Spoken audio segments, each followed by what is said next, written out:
And so lest we believe that this elsewhere is a matter of solitude and privacy in individual terms, an opportunity for self-examination in a new rhythm or free of impediments, which part of which is true.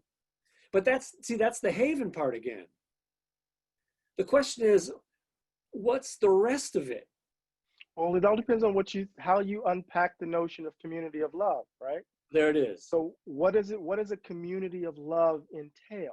Right. Right. It's not just, I said, it allows one to laugh full belly laughs, to rage, to be vulnerable,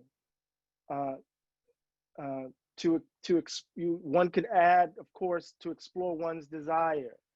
That vulnerability, for Jimmy, it always evidences itself in the very vexed nature of being loved and loving. Yeah. Right. So what yes. So this community of love is complex, and Baldwin's community of love includes not only Buford Delaney, it includes the lover at the time and the like, but David, Carol makes her way over there as well. So there's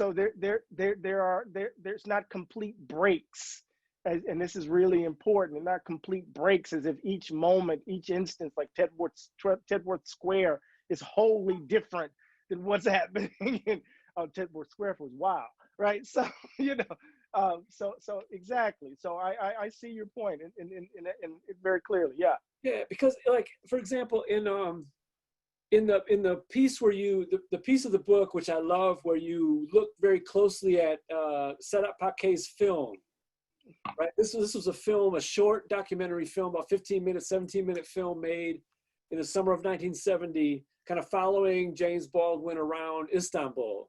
James Baldwin from Another Place. Yeah. And you say, Sadat's camera invites us into the intimacy of Baldwin's private life or something like that, right? And because he wakes up in the beginning of the film, he wakes up and gets out of bed, and we're right there with him in the apartment. Indeed. But the problem is that, again, like that leads us to believe that these spaces for him were spaces of loneliness and solitude and contemplation, when in reality they were spaces largely of communion. They were really spaces of communion. And I think that's crucial to understand, or to imagine, or whatever the verb is.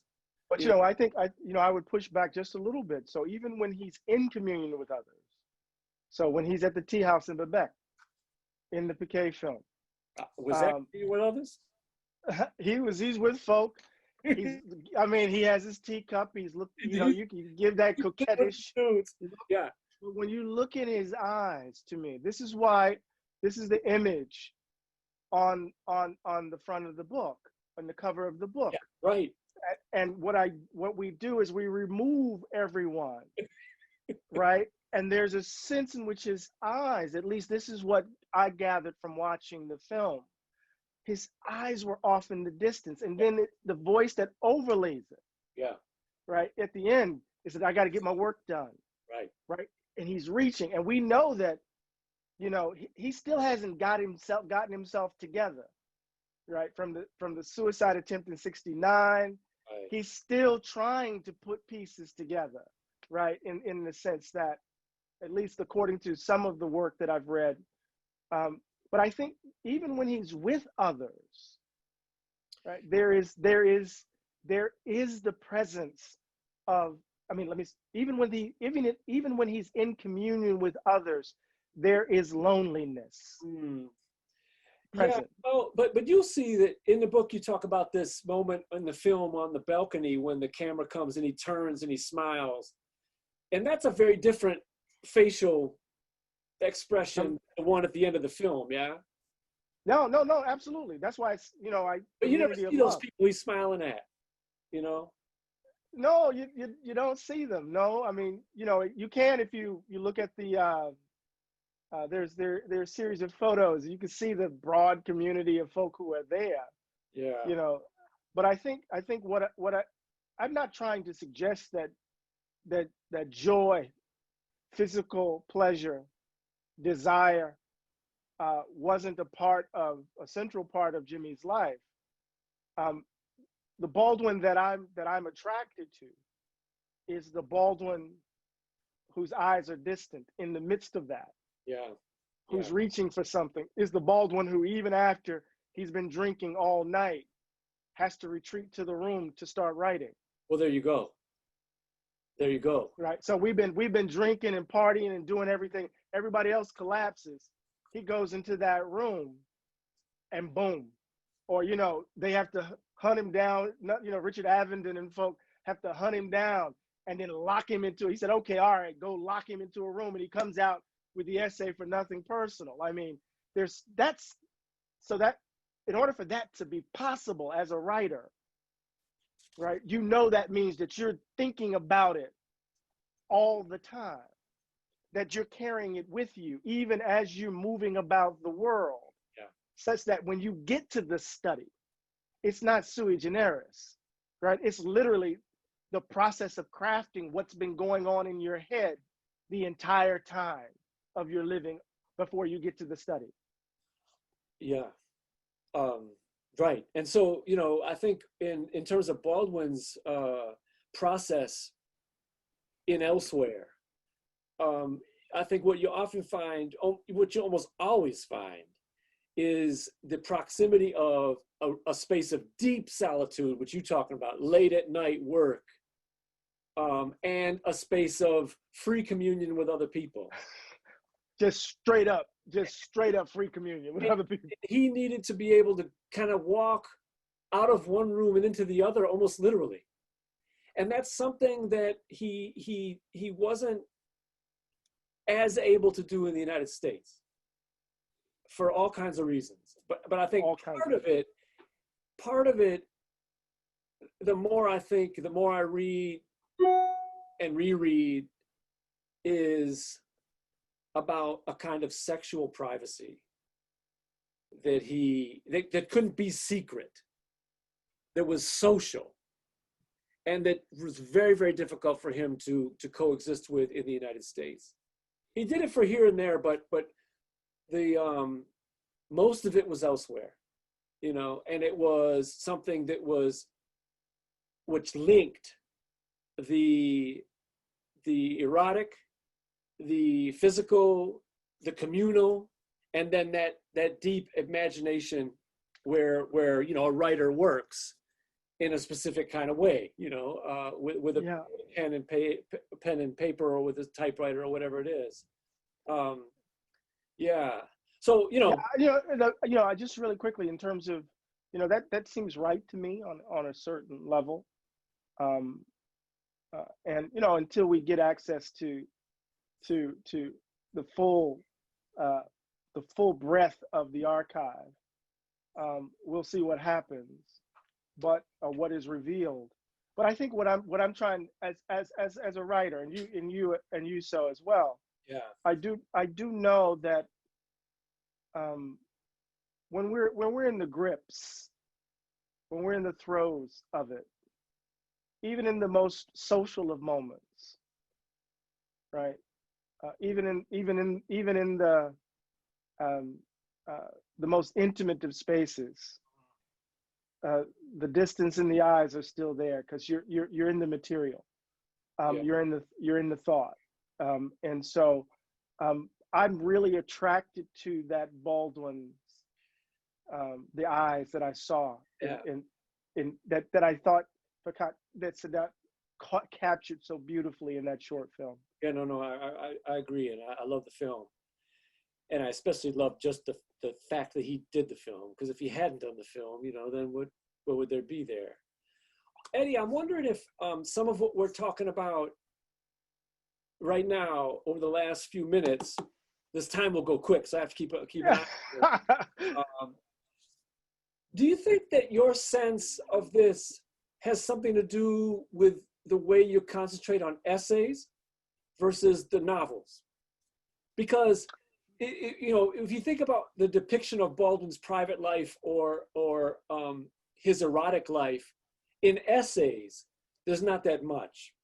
Mm-hmm. And of course, there's not technically any description of his private or erotic life in novels because it's fiction.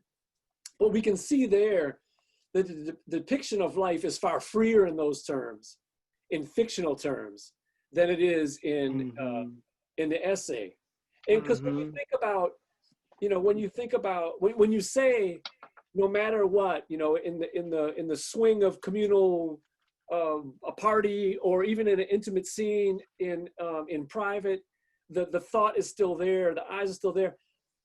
I wonder if that's not, the essayist's mind. Whereas in fiction, or in poetry for that matter, as an artist, it's the whole metabolism, the bloodstream, hamstrings. It's all, a part of the word. There's no separate thought in those same terms. You see what I mean? We might have to. Well, I might quibble with the hard distinction there. I mean, I think it's certainly the case that my focus on the nonfiction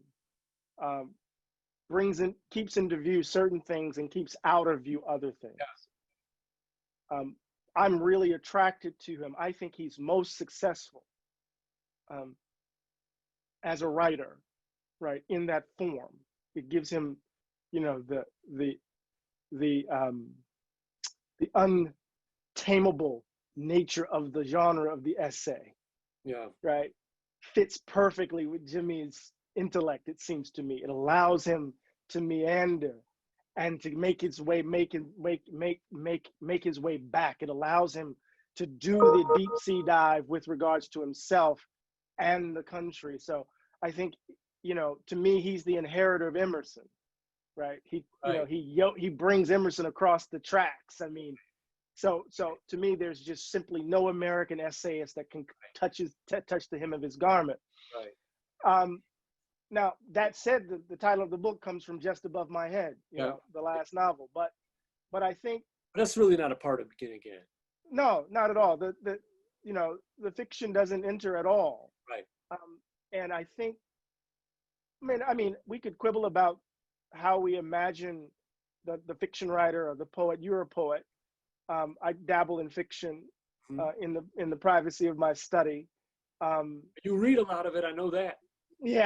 Yeah, and I've read some of your beautiful fiction as well, and poetry, of course. But I think I can't help but think that there's I know I'm stumbling here. I don't want to make the hard, fast distinction between Baldwin's sense of loneliness and solitude, a sense of misfittedness, right, and desire.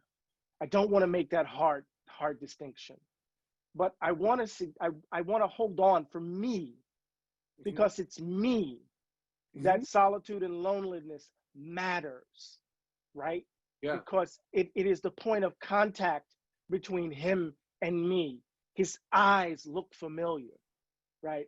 That sense of misfittedness, right, in the midst of a kind of sociality makes sense, right? So it's all selfish, if that makes sense. Yeah. Right. As a person who steps to him in a particular sort of way, right? Yeah.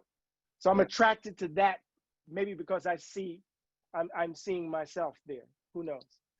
Well, yeah, that's where we started this. That Baldwin, all art has a mirror in it of us, and Baldwin's is a particularly challenging version of that mirror, for sure. So yeah, I appreciate it, man, because I really want to talk about this stuff. We don't have too many people to talk about. Yeah, exactly. I don't have the opportunity to do this with someone who's really, really traveled with it.